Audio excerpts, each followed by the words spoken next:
Okay, hello people. So in this video we're going to be talking about projects that I have been working on recently and the things that I've learned so far. So if you take a look at my channel, you probably notice that I'm a C++ programmer, a bit of a Golang and Python, but recently I started looking at front-end technologies like JavaScript, TypeScript, and React specifically, maybe a couple of months ago, and I decided why not? Why not to give it a try? I wrote a project from scratch using React and TypeScript and with a backend in Golang. It's a very simple application, but it kind of involves multiple pieces together. That's what I want to talk about today. And this will be like a short introduction, and I will go more in depth in upcoming videos, how to connect the front end together with a backend, and how deploy our application to Google Cloud Run, and push like all the Docker images to Google Artifact Registry, so we can use those. But that will be in upcoming sections. So let's go and take a look at the application itself, and then we can go through the code step by step. I have some notes here. Hopefully I'm not gonna forget anything that I wanted to mention. Let's go to the application. The application itself is very simple. The idea behind it was to have like a small OpenAI client, which has a front end written in React and a back end written in Go. So we have like a sign up page where we can do some things, right? We can like specify the first name, the last name, things like that, and then the password, and then some other passwords. And there is some basic like error checking. When you try to create an account, it wouldn't allow you because the password doesn't match. And if it's less than, for example, 8 characters, it wouldn't work as well. So like the basics are happening on the level of front end. So now we can create an account, but I think what we need to do, since we make a request to the backend and the backend is not running currently, I will comment this out, this portion of the code, and we will do it again.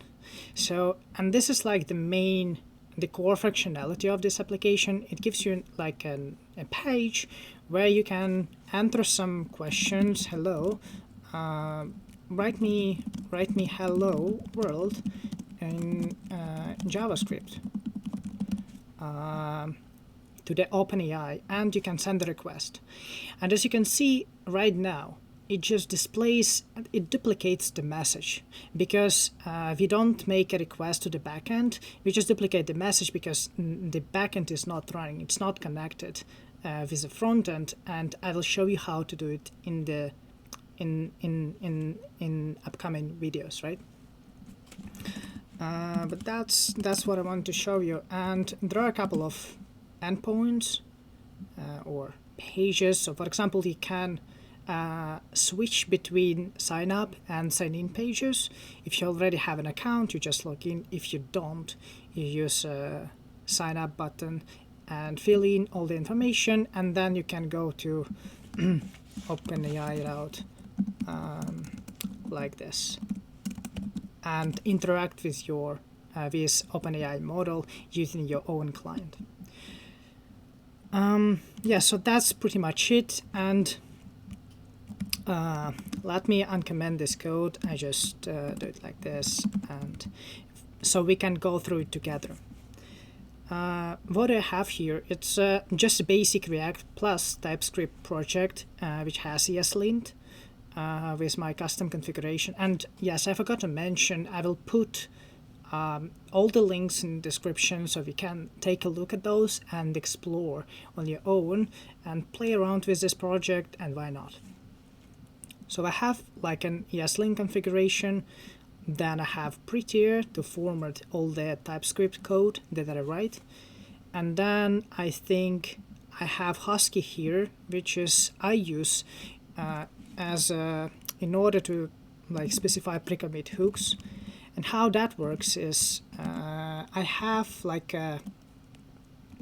in my package.json I have the format command, format script, which runs the prettier and formats all the files, and it runs it executes ESLint on all our source code and tries to fix all the issues. If that fails, the commit fails as well. And here is exactly the command that I specified. So whenever we do some changes and we try to commit them, it will run the formatter first, and then the ESLint, and then if it succeeds, it makes a commit. Pretty standard, I think, workflow for JavaScript, TypeScript developer, but it was like unusual to me. Although in Python it's quite similar. So yeah, let's go to the application itself. So I'm using React Router, and I specify a couple routes here, like OpenAI, login, and the root route. And let's jump straight to, I think, login page, or let me talk about the directory structure first. So we have a source here, source folder, which contains all the source files, and inside that source folder we have components and pages. And the difference between those is that components could be anything, right? Some common components that we use, or some general functionality. And pages are actual pages that the user interacts with, right? And then I have models, and these are the props that I pass to components. So I decided to move those to models folder. Don't really know whether it's a great idea. I've seen people doing like keeping those together with the component definition. But yeah, we'll see. Maybe I will restructure that a bit in the future. But yeah, let's take a look at the login presenter, for example. So when you go to the login page or root page, the sign up page is displayed, and that is done because here we check if the user already if the user has an account, then we display the login page. If he doesn't, we display the sign up page and ask for all the details. So that is done here. And what else? And to those components we pass different properties, so we can capture the user data and invoke handles on the button press or something else, right? So for example, here we have some state variables, like a first name, last name, email address, the first password, the second password as well, whether the authentication error happened or not, whether the account exists, and this is the clear all callback. It's not implemented. Probably have to do something here, have to write something here like implement.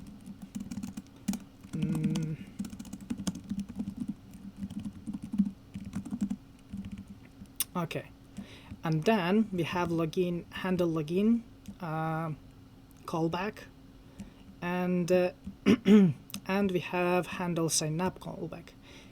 And what it does is actually it go through all the data that was submitted and checks whether there were some issues, and if so, it sets the has error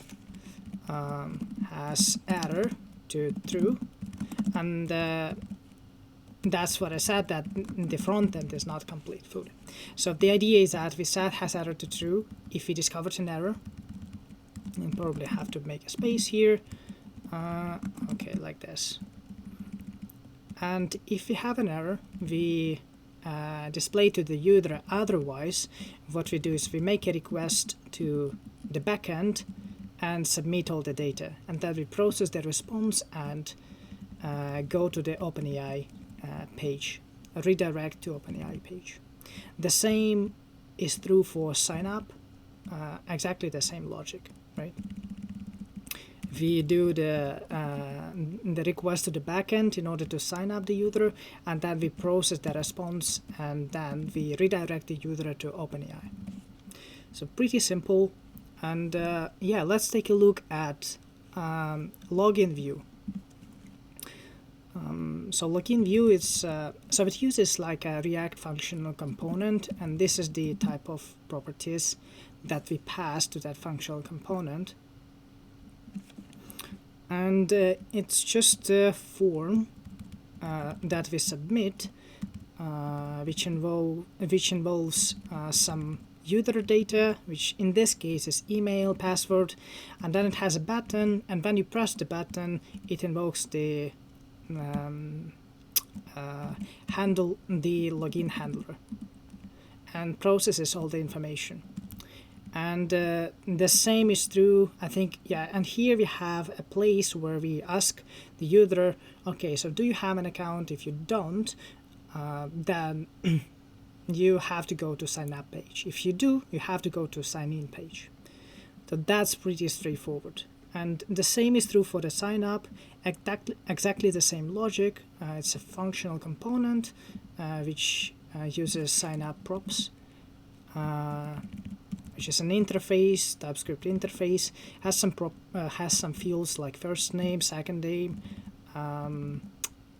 email, password, confirmation password, and some other things, right? And that's exactly what we do. We have a form here as well, and once we submit the form, we invoke onSubmit handler, which was passed as part of props. Yeah, that's pretty straightforward. And I think I want to show you the form input component. As you can see, I'm using it extensively, pretty much in every in login view and in sign up view as well. I decided to actually put that into a separate component so we don't have a lot of duplication. And it's a React functional component as well, but for some reason I decided to put the props here, and so not to move them to models folder. I don't know, probably for convenience. Let me actually take a look whether I'm recording or not. Okay, it's great. So yeah, and what it does is just a label together with an input, and we pass all the properties that we need, like the label text and then the value. Yeah, so that is pretty much it. Pretty simple, nothing special for me, but like for me as a person who never written any front-end application, or React application specifically, it was quite hard to figure out how to put all these things together.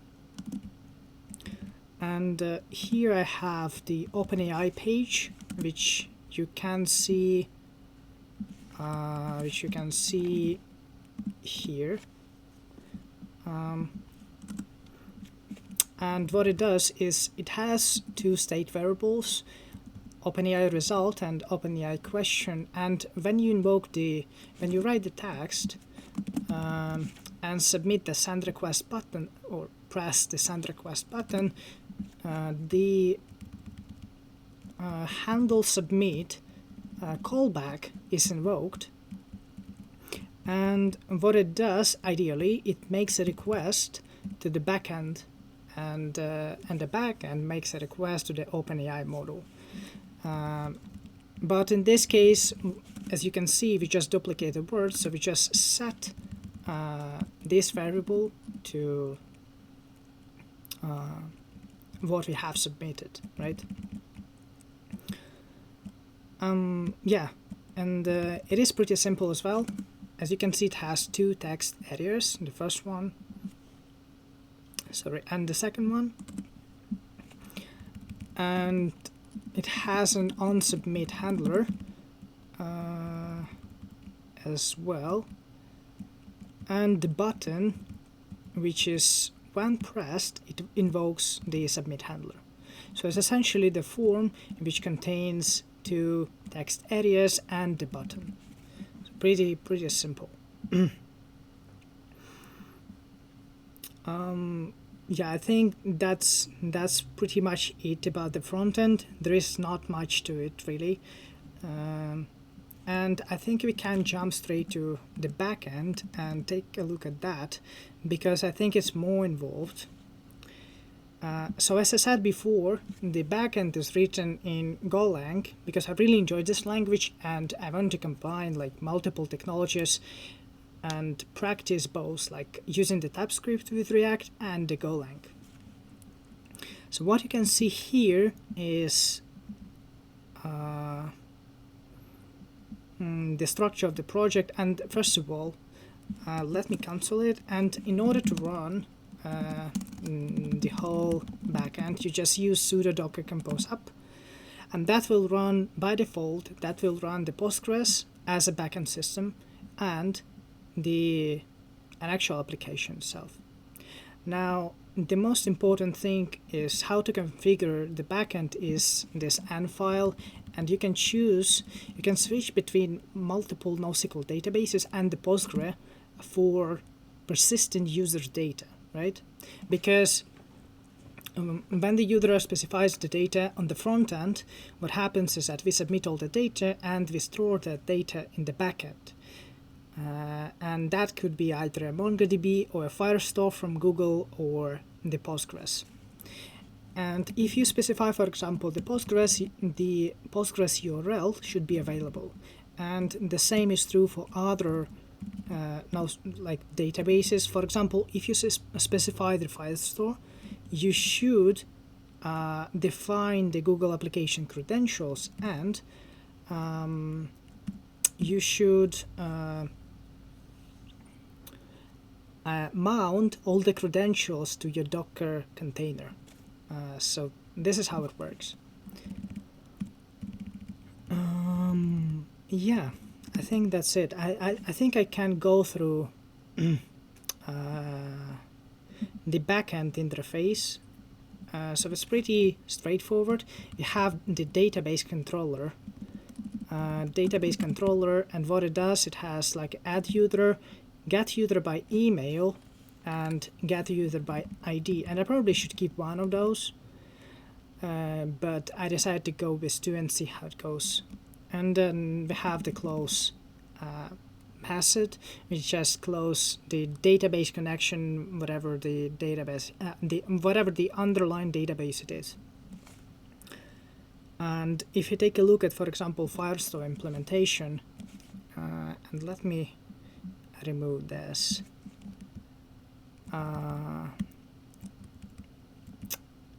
Yeah, it doesn't have a lot of things to it, but it's just the basic implementation. And okay, the light went down. Just give me a second.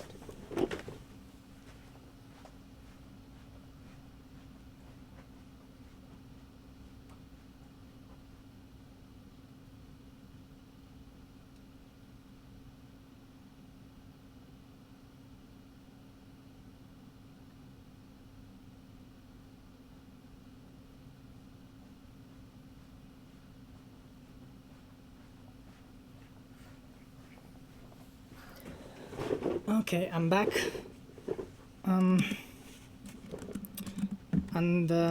Yeah, let's see whether I'm still recording. Yeah, that's correct. So yeah, let's see where we left off. I have the Firestore implementation here, and it basically has so the main thing is Firestore controller, which holds the Firestore client. And then we have some data wrappers, and inside a new Firestore controller, we create the instance of the client. We do the initialization, and then we return an instance of the Firestore controller. And we have the things like add user, get user by email,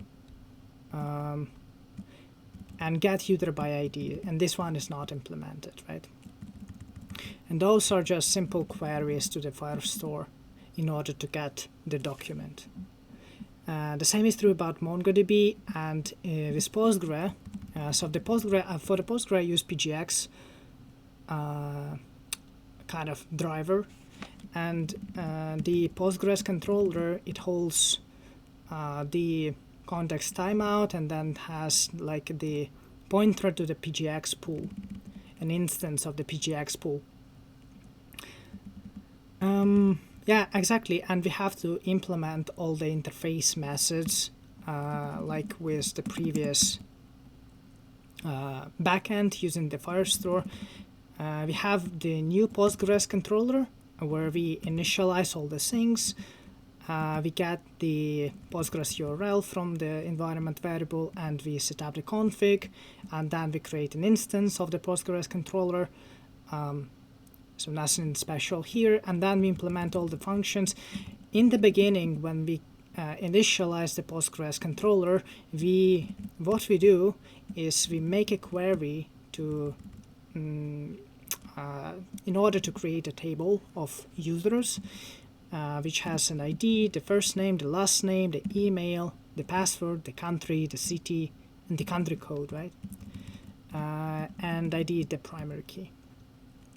And now, where do we get those fields? Like the country, the city, and the country code, and those come from external API. So by default, when the frontend makes a request to the backend, what happens is that we kind of submit all the user data, right? But then we make a request to an external API service in order to retrieve the geolocation by the API address.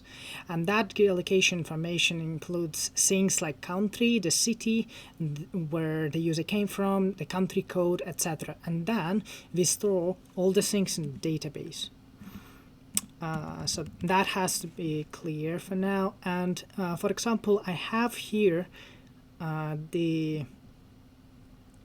and for that, API resolver is responsible. So feel free to take a look at that. I will put all the links in the description, so you will be able to explore like the project on your own.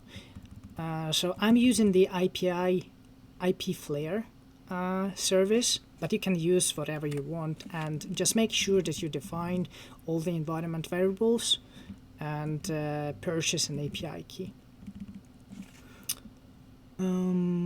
Yeah. Let's come back to the Postgres database. And what we have here is add user. It's like an insert query where we gather all the information, we make a single query, and then check for an error. The same is about get user by email. We have a select statement, and the same applies to get user by ID. We have a select statement here where we are trying to select the user by the given ID. And these are like some things related to PGX, how we process the result of the query, and we need a single row. That's why we have PGX collect one row here. All right. I think. Let me take a look. 23 minutes. I think it's still right. And yeah, let's continue. Let's take a look at the OpenAI. As I said before, this is the application to interact with OpenAI model. And here we have a package responsible for making requests to OpenAI model and retrieving the data. So the user submits a question on the front end side here, and the request is made to the backend, and then the backend makes a request to the OpenAI and model and retrieves all the data. So it's not that hard to implement, but it requires some like reading the documentation and going through it step by step in order to figure out how that is done. But it's not hard at all. So I covered that, and what else do we have? I think you have a Docker file. There's nothing special here, just and I was experimenting with AWS and Google Cloud credentials, so I have to probably remove those lines. Let's take a look at the API, because this is the main package where everything is happening.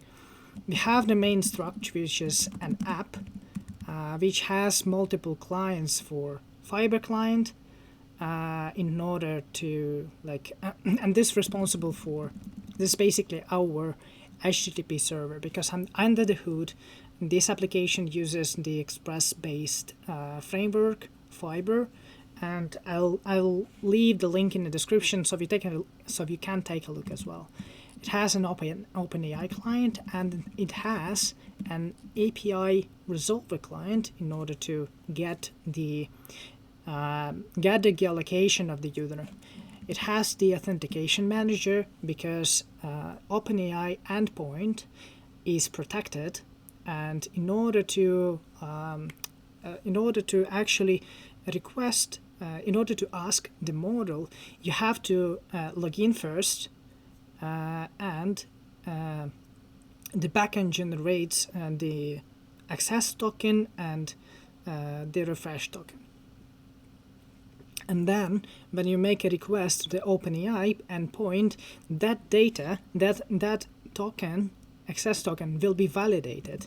And if it's valid, you have an access to OpenAI endpoint, and you can continue. So basically, I'm using the JWT authentication here, and a validate token on each protected endpoint. So this is not relevant here because I was trying to figure out how to send emails with AWS service for sending emails. I don't remember exactly the name of it, but it was something like that. And we have new application here. So this is when we create an instance of our application. We initialize each client, and have to keep in mind that if we initialize every client, if one of them fails, then the whole initialization process fails, because there is no need to, for example, if the client which talks to OpenAI model failed to be initialized, there is no point to continue, right? Because this is the core logic of our application. And then we choose the backend, and there is a Postgres, Firestore, MongoDB, and then we set the backend, and we create an instance of our application. We assign all the clients, we set up the middleware, the login middleware, and authorization middleware, because in order to access protected routes, the user has to be authorized, right? And that's where JWT authentication comes into play. And then we define all the endpoints like sign up, login, log out, refresh, etc. And I have to probably modify it a little bit because it's not the best way of doing this. And then we have the serve function, which actually calls the listen. So we start listening on a specific port for upcoming requests.